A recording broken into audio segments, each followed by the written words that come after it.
이 사진들은 뭘까요? 이 사진들에서 공통점을 찾아야 되는 거잖아요. 감이 안 오는데요.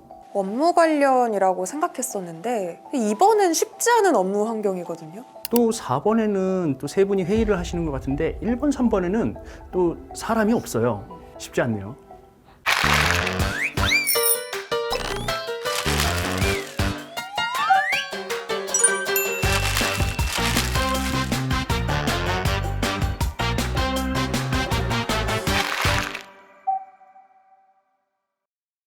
여러분 안녕하세요. 이혜림입니다. 세상 어떤 지식도 친절하게 떠먹여드리는 지식공유랩 슈퍼카인드. 오늘 함께 하실 두 분 먼저 인사드릴게요. 안녕하세요. SK 스피드메이트 부품 수출 사업팀의 강재병 매니저입니다. 네, 안녕하세요. SK네트워크스 윤리경영팀의 김소연 매니저입니다. 반갑습니다. 이번엔 또 어떤 분이 우리의 지식을 친절하게 떠먹여 주실지 오늘의 친절한 그분 SK네트워크스 구매자산관리팀의 최재보 매니저님을 소개합니다. 네, 먼저 자기소개 부탁드릴게요. 안녕하세요. SK네트워크스 구매자산관리팀 최재보 매니저입니다. 반갑습니다. 오늘 과연 어떤 이야기를 들려주실지 너무 궁금한데요. 처음 여러분께서 이렇게 보신 사진처럼 이런 사무용품부터 용역 컨설팅 업무 등까지 다양한 구매 업무가 있는데요. 우리가 매일 접하는 이런 구매 업무에는 어떻게 보면 윤리를 지키는 것이 되게 중요하거든요. 그러면 이런 윤리를 지키는 것이 왜 중요한지와 비효율적인 부분을 어떻게 최소화할 것인가에 대해서 오늘 한번 배워보도록 하겠습니다. 실제 사례를 살펴보면서 함께 알아보도록 할게요.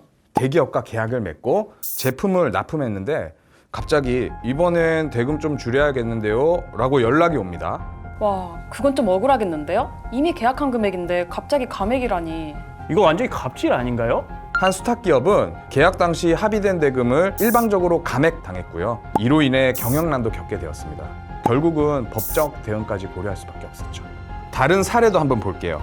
한 가구회사가 수탁기업과 계약을 체결한 후 별다른 협의 없이 계약 조건을 일방적으로 불리하게 변경한 사례가 있었습니다. 설마 계약서도 없이 진행한 건가요?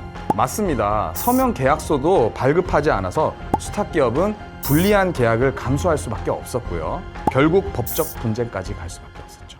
구매 업무의 필요성에 대해 좀 더 말씀드리면 우선 부패나 비윤리적인 거래는 결과적으로 회사에 큰 손실을 초래할 수 있습니다. 따라서 구매 프로세스를 명확하게 하고 불필요한 리스크를 줄이는 것이 중요하겠습니다.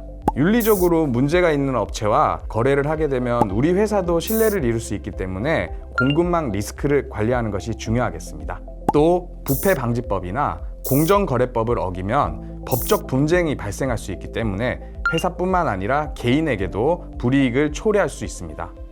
그러면 이번에 구매 프로세스가 어떻게 되는지 한번 보여드릴게요. 통상적인 구매 프로세스를 간단하게 말씀드리면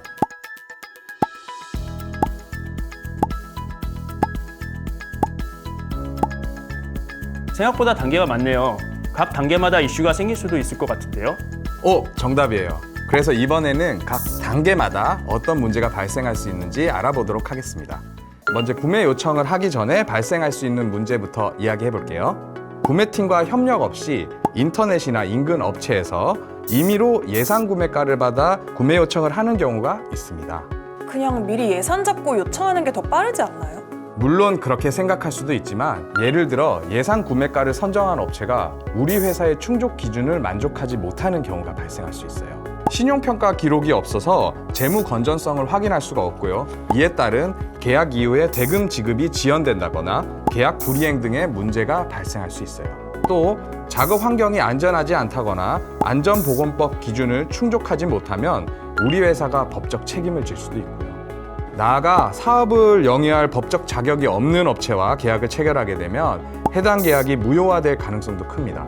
성급 지급이나 분할 지급 등 대금 지급 방식에서 기본적인 계약 조건이 충분히 협의되지가 않으면 거래 자체가 어려워질 수가 있어요. 그리고 기타 계약 조건에서 협의가 안 되는 경우도 있습니다. 구매 시스템을 이용하지 않은 업체는 투명한 입찰 및 계약 절차를 따르지 않아서 공정성 문제가 발생할 수 있고요. 세금 계산서를 발행할 수 없는 업체와 거래하면 회계 처리 과정에서 문제를 야기할 수도 있습니다. 보증보험이 없는 업체와 계약을 할 경우에는 계약 이행에 문제가 생겼을 때 보상받는 방법이 없을 수 있겠죠. 그래서 입찰 마감 전까지 제안서나 견적서를 열람할 수 없게끔 저희 회사에서는 구매 시스템을 투명하게 운영하고 있다고 보시면 될 것 같습니다. 그럼 이제 계약과 발주 단계로 넘어가 볼 텐데요. 혜린 매니저님, 혹시 이 과정에서 어떤 문제가 가장 많이 발생할 것 같아요? 가격 협상이 잘 안 되는 거? 그것도 맞아요. 그런데 가장 큰 문제는 계약도 없이 업무를 진행하는 경우입니다. 예를 들어 이거 급하니까 일단 진행해 라고 하는 경우가 발생할 수 있습니다. 실제로 한 회사에서 긴급하게 부품을 조달해야 하는 경우가 있었습니다. 담당자가 직접 업체에 의뢰해서 먼저 제작을 진행했죠. 그런데 납품이 늦어졌고 납기가 늦었으니 대금을 줄 수 없다라고 주장을 했고요. 업체는 이미 제작했으니까 돈 주세요 라고 맞섰습니다. 계약이 없었기 때문에 대금 지급 기준이 불명확했던 거죠. 계약 없이 선조치를 하면 어떤 문제가 발생할까요? 아니, 난가에 드시나요? 가지고 놀랐어.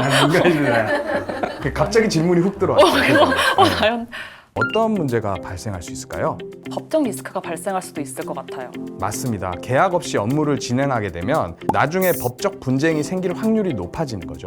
특히 중소벤처기업부 약정서를 발급하지 않으면 벌점과 과태료 부과 대상이 될 수가 있습니다. 자, 마지막 검수 단계입니다. 검수 단계도 상당히 중요해요.